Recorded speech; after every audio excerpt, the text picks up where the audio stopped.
Hello, good afternoon, and welcome to the Midday News.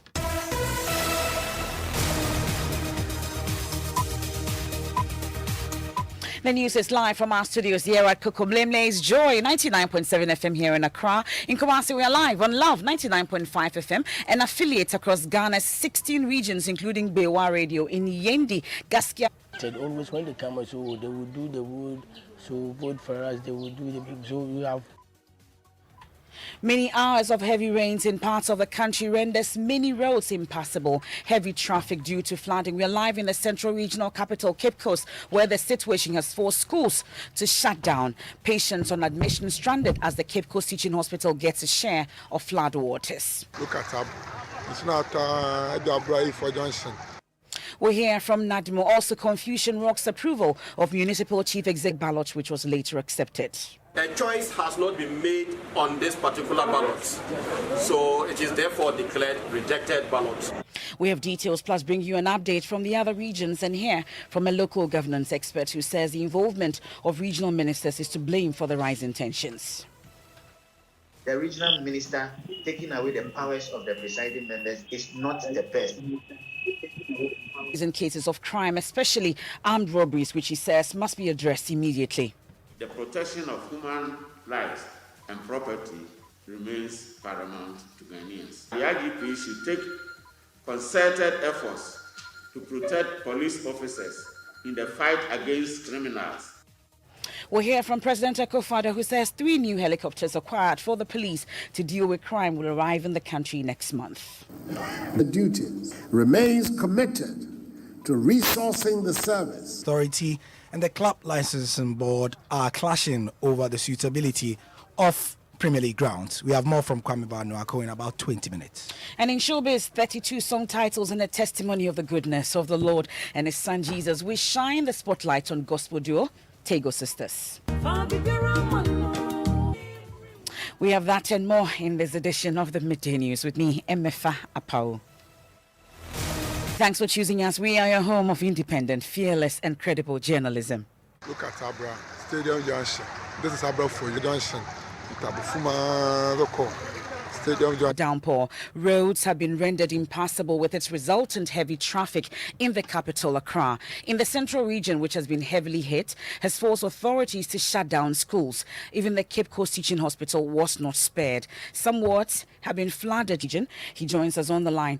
So, Richard, let's start from the Cape Coast Teaching Hospital. Describe to us the situation. Well, so the Cape Coast Teaching Hospital, the COVID-19 treatment center, they got flooded, and so 2 patients that were there had to be relocated to the holding bay. It is not only that place, but almost half of the Cape Coast Teaching Hospital got flooded. So medical officials and nurses who wanted to go to work, had to go there late because they had warnings that they shouldn't go there. So that was the situation at the Cape Coast Teaching Hospital. But the floods are beginning to recede now. Okay, so school pupils have been directed to stay away from schools also due to the situation? Yes, that's true. And there were statements on various WhatsApp platforms to parents very early in the morning because the rain started at 1 a.m. And so it along the Cape Coast Teaching Hospital on the major roads, heavy traffic because most of the roads had to be diverted. And the NADMO officials are also the residents are stranded. They are counting their loss. Well, so you've been interacting with some of these residents. I know that NADMO is also on the ground. We'll get to them. But let's talk about these residents interacting with you about the situation. Yes, so the residents are here. Most of them have lost their television, their fridges, and a lot of their property to the flood. So they've been sharing that with me. Well, but interestingly, it appears that even though these residents have been left stranded, none of them have been reported missing or casualties for that matter recorded? There aren't any casualties yet. People, there haven't not also been injuries as well, but the NADMO officials are here. They are being assisted by the Ghana National Fire Service because earlier we had reports of a fuel tanker that had spillage, and so the Ghana National Fire Service had to go there, block that part of the road to avert any untoward action. And we've realized the causes of this rain is not from where we are standing now. It is from where the contractor who constructed this road 2 took his sand from, or his materials from, that has paved the way for this rain to affect this area. So my officers, the rescue team, they are in the various houses trying to rescue those who have stuck in the room. So that is what we are doing now. And for us to even pump the water into the various homes, we cannot do it now because the water has not stopped flowing. We have to give some time for water to settle down before we try to pump the waters that has entered into the various houses. Those buildings in the waterlog, I can say that those who built or bought the land, they knew they are building in the waterland. That's Francis Eko Ampensa, is the Deputy Regional NADMO Director there, interacting with my colleague Richard Kojunyak, who reported earlier that the floodwaters have now receded in the central region. Now, there was confusion and drama at the Wa Municipal Assembly Hall, where assembly members converged for the confirmation of the president's nominee, Isahak Tahiru Mumin. The confusion came following counting of the ballots, which the nominee polled 29 instead of the 30 votes required for his confirmation. After a careful scrutiny of a vote that was rejected, the Electoral Commission, however, made a U-turn, declaring it as a valid vote, increasing the votes of the nominee to 30, resulting in a confirmation for another 4-year tenure at the Assembly. There was chaos, and 2 persons were arrested by the police for allegedly slapping one of the Assembly members. Joy News Upper West correspondent Rafiq Salam reports from Wa. For many in the Wa municipality, the renomination of Isaaku Tahiru Mumin as Wa mayor came as almost shock and disbelief, considering the alleged corruption tag that has been repeated severally and hung on his neck by his opponents. Furthermore, the wedge between him and a section of MPP supporters, and above all, the cat and mouse relationship between him and Wa Central Constituency Chairman Ali Kamara failed to dim his political career, and his name was once again dangled in front of the 45-member assembly to decide his fate. The tension that filled the 18-yard length assembly hall epitomizes the deep-seated rift and division at the assembly. As a result, there was heavy police presence inside the hall and outside. The voting, sorting, and counting of the ballots went on peacefully.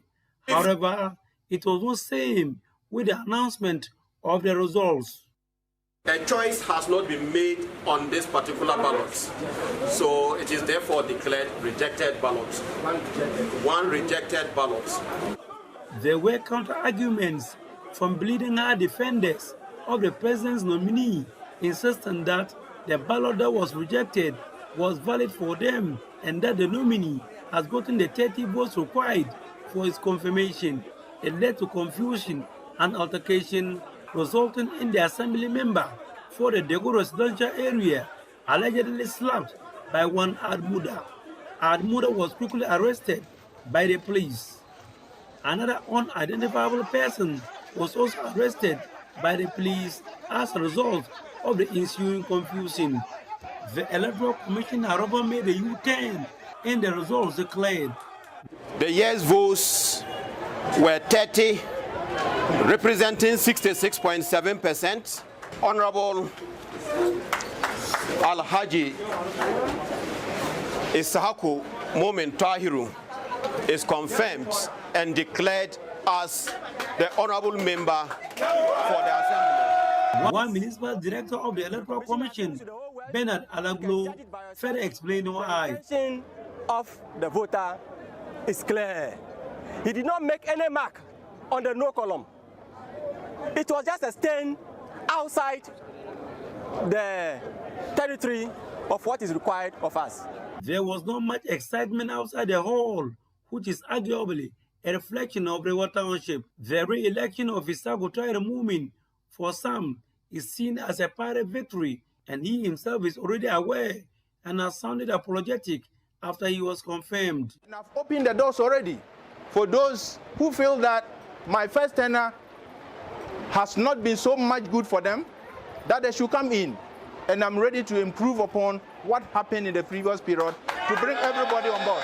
Early at London, 36 assembly members converged at the Assembly Hall to take part in the exercise to confirm the president nominee, Raymond Nero. Reporting for Joy News, Rafik Salam. From the Upper West region, let's head to the Northeast region now, because the paramount chief of Bumkurugu, Na Abuba Nasimong, says he's confident the new district chief executive, Joseph Luknan, will make positive contributions towards peace and development in the area. The nominee is the first to be approved in a region where violence greeted some of the nominations made by the president. Correspondent Ilyasu Tanko joins us on the line with more. Ilyasu, tell us about the voting process in general, the approval of MMDCs in your region. Well, we have been getting 100%. Yesterday it was the same for the Bunkurugu and then Yunyo district. And the assembly members initially wanted to perform what they call popular acclamation, but the Electoral Commission in there insisted that they have to vote. And so they voted, and the nominee got 100% in the Bunkurugu district. And the chief there, Na Abuba Nasimo, has been he is very confident that the nominee or the newly confirmed DC is going to make positive contribution towards peace in the area. I think the DC is someone who's been here since his childhood up to now. He knows the problems of the area, and he has the experience to do that. That is why His Excellency checked him and seen that he is the one who can solve some of these problems in the area.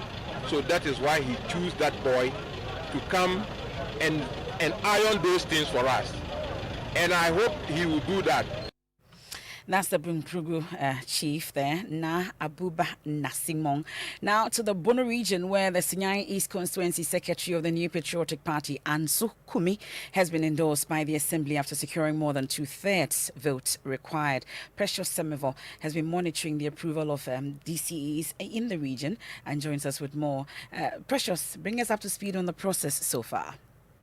Yeah, so MFA, the process to confirm all the 12 nominees by the president started on Tuesday in the Sunyani West District municipality, where the nominee Evans Kusibuodum secured 69%. That is 38 of the 55 assembly members present to get his confirmation. And then the next one was in Brekum West, where Dominic Opon also had 100% endorsement by the assembly members present. Now, Doma West continued for Francis Kojo Opon. He also had 100% after 15 assembly members took part in the exercise. Doma East, one of the three candidates who are going for a second term, Emmanuel Kofi Ajiman, also had 100% endorsement. Bekum East is the second person going for a second term. Kofi AJ also had 100% after 37 of the assembly members present, all voting to endorse him as the MC for Bekum East.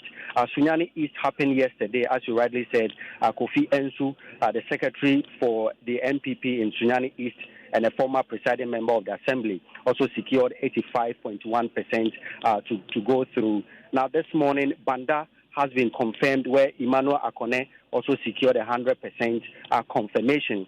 Currently taking place is the confirmation for Tyne, where Lucy Echampon is hoping to secure, or otherwise after the election. Wenchi will also happen later today, where Alex Odro will have his confirmation decided later.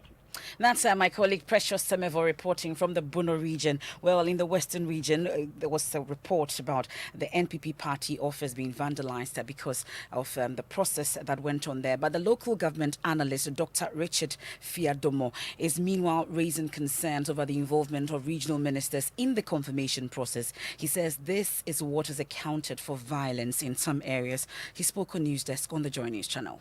But we have a situation whereby the powers of the presiding members to call the meetings have been usurped by the regional ministers, and they now come out with a timetable. And because there's a timetable, everybody now knows that from here we are going here, we are going here. It is not compulsory that everywhere that is going to confirmation, the regional minister must be there. But the regional ministers have taken over the process as if they are not there, confirmation processes cannot be done. And that is what is creating the problem, because now there is an open timetable and everybody knows that when we are going to our west, from there we are going to Sisala, we are going to this place. So you have party people who go there and make sure that they will do everything possible to get their MMDCs confirmed. Meanwhile, that is powers that has been exclusively reserved for the honorable assembly members. So some of these violent situations we are seeing and the tension we are seeing, we will blame it on the regional ministers who have taken away the powers of the presiding members to call for these meetings by coming out of this timetable that everybody now sees and follows. So people know that in while there are going to be 3 confirmations on a particular day, and then we have all kinds of people trooping to those areas and creating some of these tensions and some of these confusions that we are seeing. That's the local governance analyst, Dr. Richard Fiodomo. Well, the local government and rural development and decentralization minister, Dan Kwekubuche, has been addressing this issue. Yeah, it's going on very well. It's going on very well.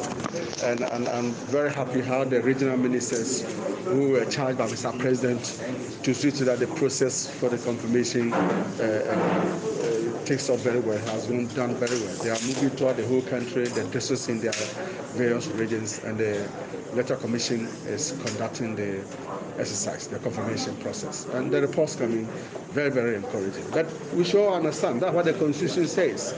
And the standing orders are also very clear. There's a whole session of procedure for the confirmation. The laws are clearly stated how it should be done, and it should be conducted by the Electoral Commission, and that's what they are doing.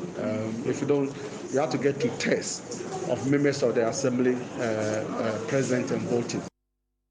That's the local government, rural development and decentralization minister, Dan Kwekubuche, speaking to us during the swearing-in of ILG's governing board. Now, the National House of Chiefs is calling on the police to address the rising cases of what they say is rising cases of crime, especially armed robberies. The traditional leaders point to an upward trend in the situation during the day, which they say needs to be addressed immediately. Nanaya Ojima was at the meeting of chiefs and filed this report. Reports of crime have heightened recently, with killings and individuals going missing becoming a new trend of crime. President of the National House of Chiefs, Ojiahoho Yaojibi, at a meeting of the House, asked that the police are properly tooled to deal with the emerging trends of crime. The protection of human lives and property remains paramount to Ghanaians. Moreover, the IGP should take concerted efforts to protect police officers in the fight against criminals. There are several instances some police officers suffer critical injuries and even lose their lives in the time of performing their official duties. Nananum therefore appealed to the government to provide the men and women in uniform with the necessary logistics to discharge their duties in a sound and secure environment. The House further assured the security forces of their support in investigating criminal incidents. Ojiahoho Yaojibi is confident that punishing culprits of these crimes is critical in dealing with the sense of insecurity in the country. The National House of Chiefs condemns in no uncertain terms the gruesome murder of 3 teenagers at Abesim in the Bron region and the killing of 2 persons and injuries to 4 others by soldiers during the protest against the killing of a social media activist, Ibrahim Muhammad, popularly known as Kaka Macho, on 28 June 2021 at Ajura in the Ashanti region.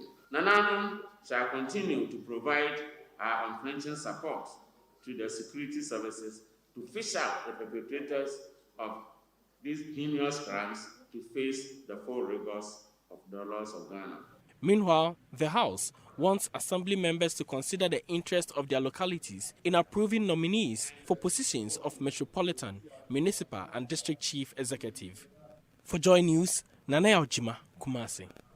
Meanwhile, President Akufo-Addo says he's determined to ensure Ghanaians feel safe in the country. He's been speaking at the passing out ceremony of newly recruited police officers, where he said 3 new helicopters will be delivered to the police next month to help deal with crime.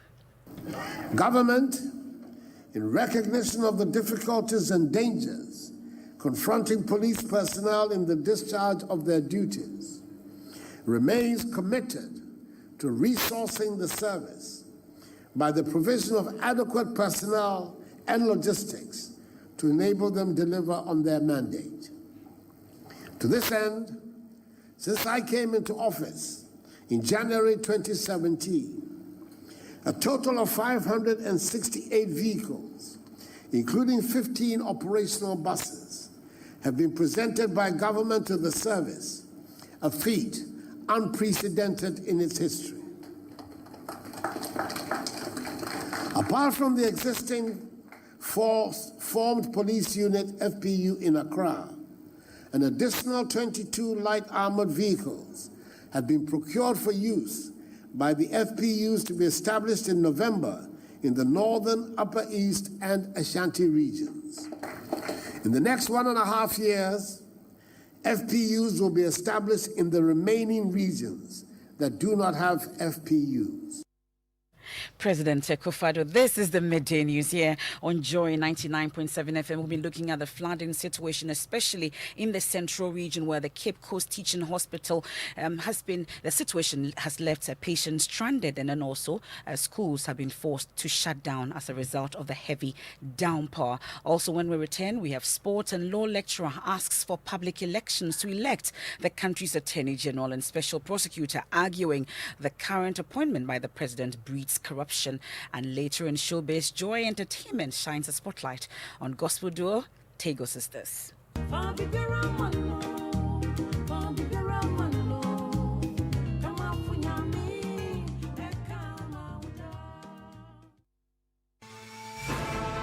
This bulletin is live in the Volta region on Jubilee Radio Keta, Volta Premier and Kekali Radio in Ho, Lolonyo FM in Hohoi, Pando FM in Pando, Fafa Radio in Joje, Radio Hogba in Angloga, Klenam Radio Bato, Victory FM Aplao. In the Eastern region, we're on K Poly Radio in Kofredia. In the Northern region, we're on Bishara Radio, Radio 123 and Radio Justice in Tamale. And in Savannah region, we're on Inkelege FM in Bole. In the Upper East region, we're live on A1 Radio and Dreams FM in Bogatanga and Radio Fumbese in Fumbese. In Upper West, we're live on Radio Sonmale in Wa, Radio Freed in Nandom, Radio Wa in Wa, and Bolu FM in Bolu. In the Bono East region, we're on Gaskia FM in Techiman. In Bono region, we're on Sky FM and Parrots FM in Sunyai. Central region, we're live on ATL FM in Cape Coast. And in the Western region, we're on Radio Max in Takrady.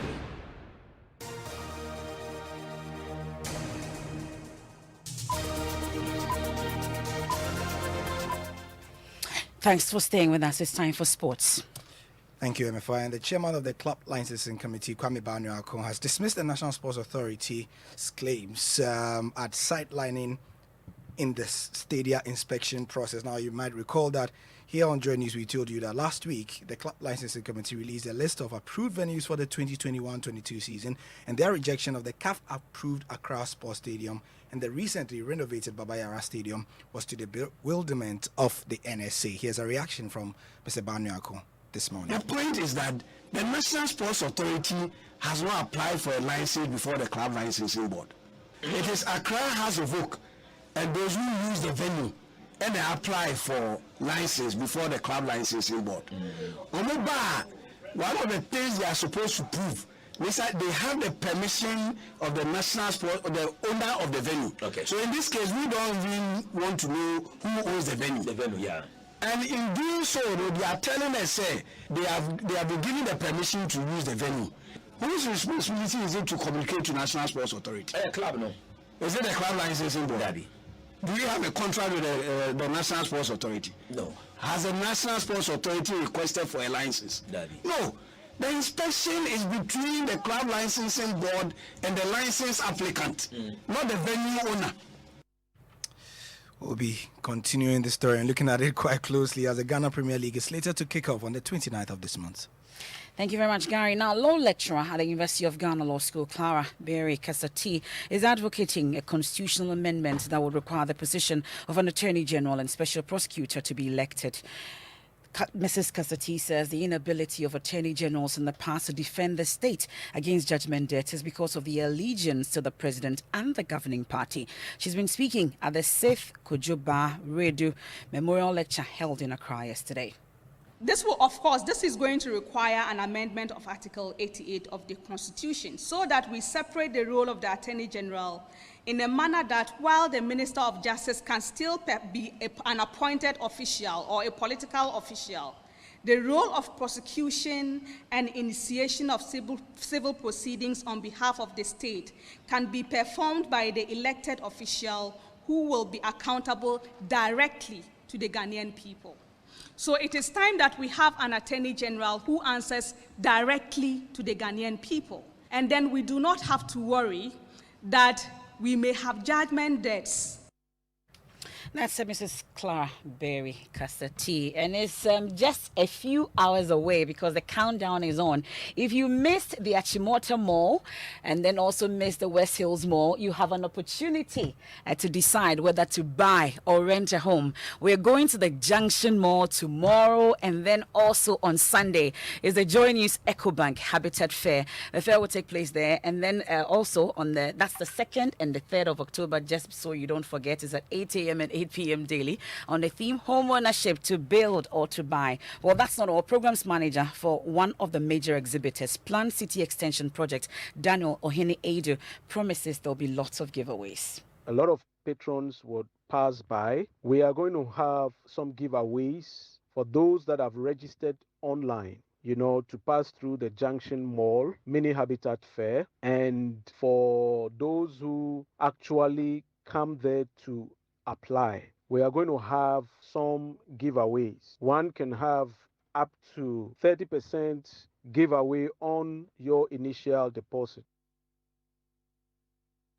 Well, so now you know, but just, to give you more details on the housing trends and all, head of our research desk, Raymond Aqua, joins us with more.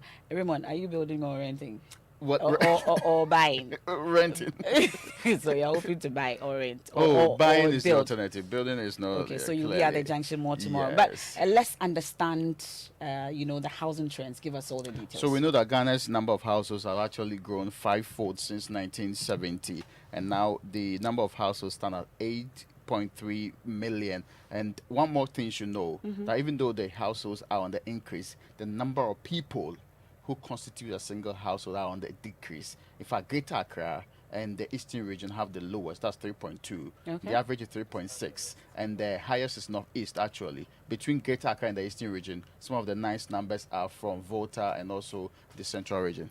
We should organize a whole seminar for Raymond tomorrow at the Junction Mall to give us all the details. But since he's still renting, it's a good time to bring in Tego Sisters with Fabi Biara Mano, with Raymond's situation. Mapito. Yes. We're celebrating Tego Sisters. Oh, we're celebrating the Tego Sisters, and Joy Entertainment has brought you the spotlights. Call them the Music Magic Sisters, and you won't be far from the truth. Tego Sisters is the name of a musical duo consisting of twins Lydia Dede Yosini Tego and Elizabeth Kokoi Tego. In 1983, they joined the Open Bible Church International, where they met the male singing group, the Advent Heralds. In 1985, they met the late Reverend Francis Akwesiamuakon, who became their mentor. Under his guidance, they toured far and wide. Their first album, Nyame Yekese, which was written by the Advent Heralds, was released in 1987.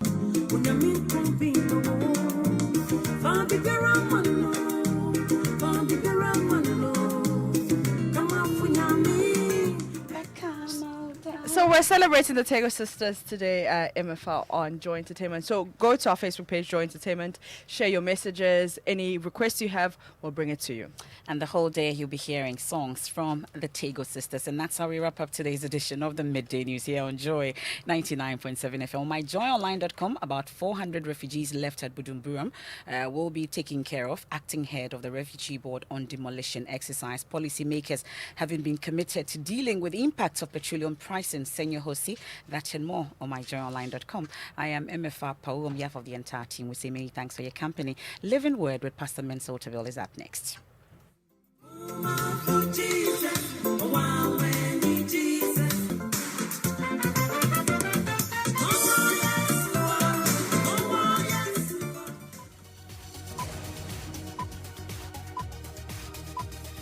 Hello, please, I'm to Miss Joanna Kuma? Yes, please.